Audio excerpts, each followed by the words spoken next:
कुनिका को पहले से ख्वाहिश थी घर में अपने जैसी मॉडर्न बहू लाने की। तो वो अपने बड़े बेटे की शादी शहर की पढ़ी लिखी लड़की से करती है। मेरे से नहीं होता मेरे नाजुक हाथों से ये सब काम करना। अभी तो मैंने अपने नेल एक्सटेंशन करवाए हैं। एक काम करती हूँ, दीदी को बोलती हूँ ये काम कर। शालिनी अपनी ननद से जबरदस्ती घर का सारा काम करवाती है।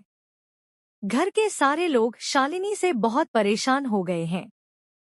आए दिन वो कोई न कोई बहाना देकर अपनी सास और ननद से ही काम करवाती है। रोज रोज के नाटक से कुनिका तंग आकर एक दिन शालिनी से कहती है, बहुत हो गया शालिनी, रोज तो कोई न कोई बहाना देकर सारा काम हमसे ही करवाती है। तुझे क्या हम घर में बस आराम करने के लिए लाए हैं क्या? माँ जी, आप ऐसा क्यों बोल रही हैं?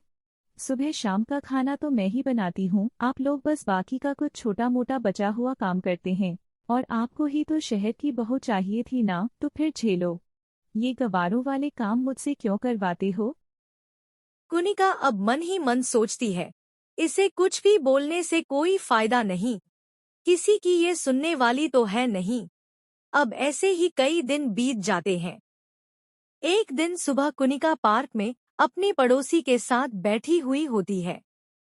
बहन जी, आपकी बहू तो बड़ी संस्कारी है, सब काम करती है, सबकी सेवा करती है, कभी कोई शिकायत का मौका नहीं देती और कितनी संस्कारी भी तो है। हाँ, संस्कारी तो होगी ही, आखिर मैंने अपनी पसंद की गांव वाली बहू जो लाई हूँ। वरना ये शहर वाली कुछ काम तो करती नहीं, ऊपर से खर्चा और बढ़ाती है वो नकली नाखून और मेकअप बस। अपने पड़ोसी की बात सुन मीना ठान लेती है कि वो भी अपने छोटे बेटे के लिए गांव से ही बहू लाएगी, जो संस्कारी भी हो और सारा काम भी जानती हो, जो बड़े बुजुर्गों की सेवा भी करे। घर जाते ही कुनिका अपने छोटे बेटे राघव से उसकी शादी के बारे में बात करती है और फिर दूसरे ही दिन कुनिका अपने पति के साथ राघव के लिए बहू देखने चली जाती है। बेलापुर गांव में गरीब किसान अपनी अपनी बीवी और बेटी के साथ मिलकर खेतीबाड़ी करता है। बेटी मीनल, चलो जल्दी, तुम्हें देखने के लिए बहुत अमीर घर से लड़के वाले आए हैं। लेकिन बाबा, मेरे पास तो नए कपड़े ही नहीं हैं, और अमीर घर वाले मुझ जैसी गरीब लड़की को क्यों पसंद करेंगे? अरे बेटा, दिखावा करने से कोई फायदा नहीं। वे लोग हमारी हालात जानते हैं, और अगर उन्होंने तुम्हें पसंद कर लिया तो बेटा तेरी तो किस्मत बदल जाएगी। किशन मीनल को लड़के वालों के देखने के लिए ले जाता है और वहां कुनिका और उसके पति को भी मीनल और उसकी सादगी बहुत पसंद आ जाती है। देखिए किशन जी, हमें आपकी बेटी मीनल हमारे राघव के लिए बहुत पसंद आई है, और आप शादी की बिल्कुल भी चिंता मत कीजिए, हम बस आपकी बेटी चाहते हैं। अरे भैया, आप गांव की लड़की से क्यों शादी करना चाहते हैं? आप इतने पढ़े लिखे हैं, आप भी कोई अच्छी सी शहर की लड़की देखकर शादी करो ना। मेघा, मुझे ये गांव वाली या शहर वाली लड़की से कोई फर्क नहीं पड़ता। मुझे तो ऐसी लड़की चाहिए जो घर वालों की सेवा कर सके और सबका सम्मान कर सके। यहाँ राघव और मेघा की बातें चल रही होती हैं, और वहाँ कुनिका और उसका पति खुशी खुशी घर वापस आते हैं। 2 दिन के अंदर कुनिका राघव और मीनल की शादी करा देती है। बेटा मीनल, कल जल्दी उठ जाना, घर की पहली रसोई है। जी माँ जी। शालिनी मन ही मन जलने लगती है अपनी गांव वाली जेठानी से।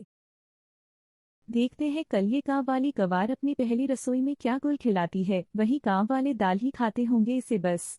अब बेचारी को क्या पता कि यहाँ सब लोगों को मॉडर्न खाना पसंद है। पिज्जा, पास्ता, वो तो कभी इसने अपनी जिंदगी में खाया भी नहीं होगा, तो बेचारी को पता भी कैसे होगा।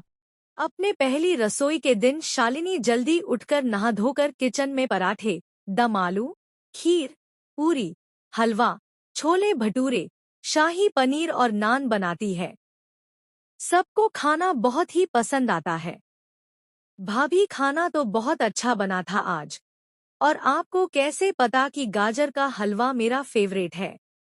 मैंने सुबह ही माँ जी से सबकी पसंद नापसंद के बारे में पूछ लिया था।